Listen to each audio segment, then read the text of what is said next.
जी हाँ, दोस्तों जैसा कि आपने थंबनेल्स में देख लिया, आज हम 10वीं क्लास के रिज़ल्ट के बारे में बात करेंगे और 10वीं क्लास का जो रिज़ल्ट है 15 अप्रैल को सुबह 11 बजे अनाउंस कर दिया गया है।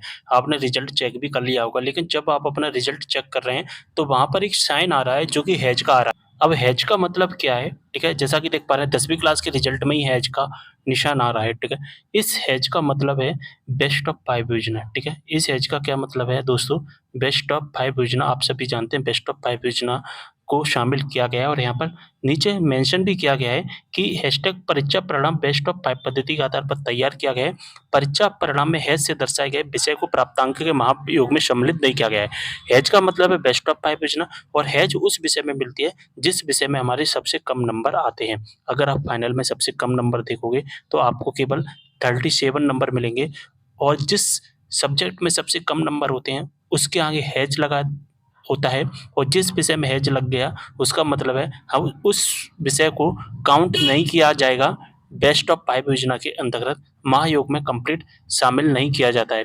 जैसा कि आप लोग सभी जानते हैं कि हमारे 6 विषय हैं, तो 6 विषय का टोटल कितना होना चाहिए 600 नंबर का, लेकिन काउंट कितने से किया गया है 500 नंबर से। तो जिस विषय में हैज लगा गया है उस विषय को महायोग में शामिल नहीं किया जाता है, यानी कि 10th क्लास को 500 नंबर से ही परसेंटेज निकाला जाएगा, यानी कि जो हैज वाला विषय है उसे काउंट नहीं किया जाता है, वो मान के चलिए वो नाम मात्र का आपका विषय रह जाता है। तो हैज का मतलब है बेस्ट ऑफ 5 योजना और बेस्ट ऑफ 5 का मतलब है कि एक ऐसा विषय जो 6 विषय हैं उन 6 विषय में से 5 विषय को सिलेक्ट करना और एक विषय जिसमें सबसे कम नंबर आए हैं उस विषय को हटा देना। तो इस विषय को हटा दिया गया है और हमारे कितने विषय बचे 5, और ये 5 को शामिल किया गया है, तो 500 में से हमारे कितने नंबर आए हैं 250। तो हैज वाला विषय काउंट नहीं किया जाता है, ठीक है?